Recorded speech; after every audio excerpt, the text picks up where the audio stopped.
Hello students, my name is Sushant Shelar, lecturer in Computer Engineering Department, SPM Polytechnic Mumbai.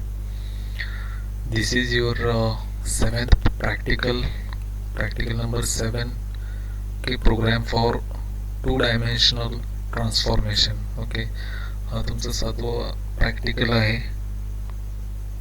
ज्याच्यामध्ये आपण translation आणि scaling असे दोन to dimensional transformation जे आहेत ते पाहणार आहोत. तर सर्वप्रथम आपण ट्रान्सलेशन बघूयात. ट्रान्सलेशनमध्ये तुम्हाला माहिती आहे की ट्रान्सलेशन वेक्टर असतं, ज्याच्यामध्ये TX आणि TY या व्हॅल्यू असतात, आणि आपले नवीन पॉलिगॉन किंवा जॉमेट्रिकल प्रिमिटिव्ह जे आहेत त्याचे जे कोऑर्डिनेट्स जे आहेत ट्रान्सफॉर्मेशन झाल्यानंतर, म्हणजेच एक्स डॅश आणि वाय डॅश, हे टू डायमेन्शनल ट्रान्सफॉर्मेशन आहे म्हणून XY आहेत. एक्स डॅश आणि वाय डॅश हे आपण कसे इव्हॅल्युएट करतो, तर X dash equal to X plus TX आणि Y dash equal to Y plus TY. तर बघूयात आता प्रोग्राम आपण प्रोग्रॅमॅटिकली टू डायमेन्शनल ट्रान्सफॉर्मेशन हे कसं इम्प्लिमेंट करायचं. हे जे प्रॅक्टिकल आहे हे किंवा टू डायमेन्शनल जे ट्रान्सफॉर्मेशन जे आपण करणार आहे ट्रान्सलेशन, ते आपण लाईनसाठी करणार आहे. लाईन हे जॉमेट्रिकल जे प्रिमिटिव्ह आहे ते आपण इथं कन्सिडर केलेलं आहे. असेच डिफरंट पॉलिगॉन्ससाठी, सर्कलसाठी, वेगवेगळ्या जॉमेट्रिकल शेपसाठी आपण हे ट्रान्सलेशन करू शकतो. तर बघूयात आपण आता लाईनसाठी. याच्यामध्ये नेहमीप्रमाणे हेडर फाईल्स इन्क्लूड करून घेतलेल्या आहेत आपण. वॉइड मेन फंक्शन आहे, याच्यामध्ये परत GD आणि GM हे तुम्हाला माहिती आहे ग्राफिक्स ड्रायव्हर मोडसाठी हे दोन व्हेरिएबल घेतलेले आहेत. आणि इनिट ग्राफ मेथडमध्ये आपण आपला ड्रायव्हर पाथ जो आहे तो देतो नेहमीप्रमाणे ग्राफिक्स प्रोग्रामसाठी.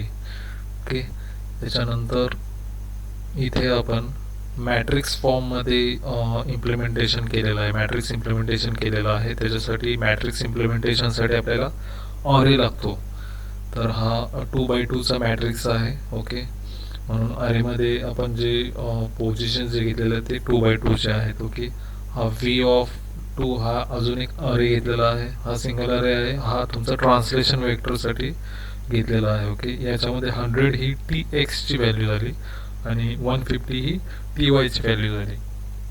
हे तुमचे ट्रान्सलेशन वेक्टरचे व्हॅल्यूज आहेत. इथं तुम्ही वेगळ्या व्हॅल्यूज पण देऊ शकता TX आणि TYसाठी. ओके, I आणि हे जे हे मॅट्रिक्ससाठी घेतलेलं आहे. ओके, ॲरे पोझिशनसाठी. त्याच्यानंतर आपण क्लिअर स्क्रीन केलेली आहे. इनिट ग्राफ मेथड तुम्हाला माहिती आहे, फंक्शन कशासाठी आहे इनिट ग्राफ फंक्शन.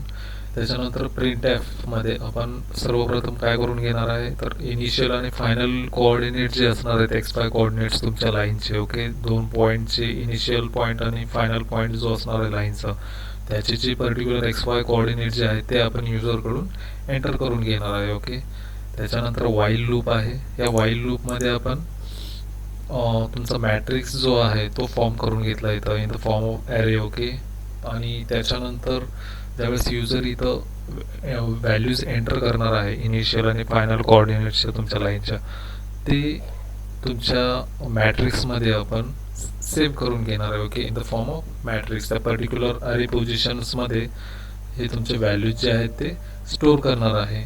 त्याच्यानंतर मॅट्रिक्स फॉर्ममध्ये आपण तुमचे इनिशियल आणि फायनल कोऑर्डिनेट्स एंटर करून घेतल्यानंतर त्याच्यानंतर मग आपण आपलं जे ट्रान्सफॉर्मेशन जे आहे ट्रान्सलेशन 2D ट्रान्सलेशन ते आपण इथं परफॉर्म करणार आहे. तर ते कसं करणार आहे आपण, हे बघा आता हे वाईल लूप आहे. Okay, I<2. ओके, म्हणजे ॲरे पोझिशन 0 पासून स्टार्ट होतो. ओके, 0 1. ओके, म्हणजे 2x2चा तुमचा मॅट्रिक्स फॉर्म होणार आहे इथं, आणि त्या व्हॅल्यूज ज्या आहेत तुम्ही एंटर केलेल्या त्या इथं सेव्ह होणार आहे. आणि त्याच्यानंतर ही लाईन ड्रॉ होणार आहे. ओके, पर्टिक्युलर ओरिजिनल जी लाईन आहे ती ड्रॉ होणार आहे इथं. मग तुमचे चार जे कोऑर्डिनेट्स असणार आहेत लाईनचे इनिशियल आणि फायनल कोऑर्डिनेट्स ते इथं तुम्हाला ॲटोमॅटिक इथून वाईल लूपमधून इथं एंटर होणार आहेत या लाईनमध्ये, आणि ती पर्टिक्युलर लाईन जी आहे ती लाईन फंक्शनने ड्रॉ होणार आहे. ओके, त्याच्यानंतर आपण सेट कलर ब्ल्यू केलेला आहे. ओके, तर पुढची जी लाईन असणार आहे ती ब्ल्यू कलरची असणार आहे. ओके, आणि त्याच्यानंतर आपण या लाईन फंक्शनमध्ये परत काय केलेलं आहे, तुमचे TX आणि TY या ज्या व्हॅल्यूज ज्या आहेत त्या पर्टिक्युलर व्हॅल्यूज ज्या आहेत त्या आपण ॲड करणार आहे. Okay, X dash equal to X plus TX आणि Y dash equal to Y plus TY हे पर्टिक्युलर जे आहे हे लाईन फंक्शनमध्ये आपण तेच लिहिलेलं आहे, X dash equal to X plus TX आणि Y dash equal to Y plus TY. तर कसं आहे हे, हा तुमचा 0 पोझिशन व्ही ऑफ 0 हे तुमचे कोऑर्डिनेट्स, ओके, लाईनचे इनिशियल कोऑर्डिनेट मॅट्रिक्समधले, ओके, प्लस व्ही ऑफ 0 म्हणजे एक्स प्लस व्ही ऑफ 0 म्हणजे हा तुमचा TX, okay.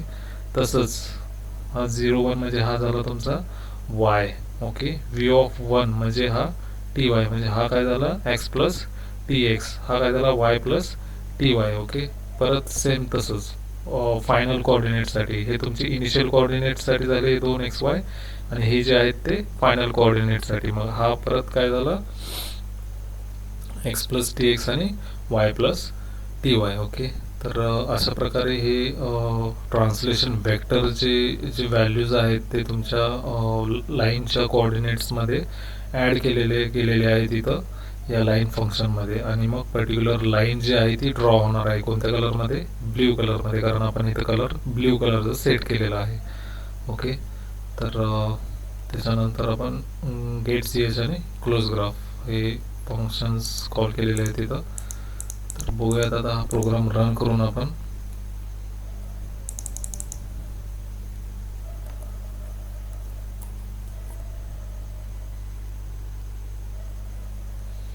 Enter the initial and final coordinates of line x0 and y0, okay.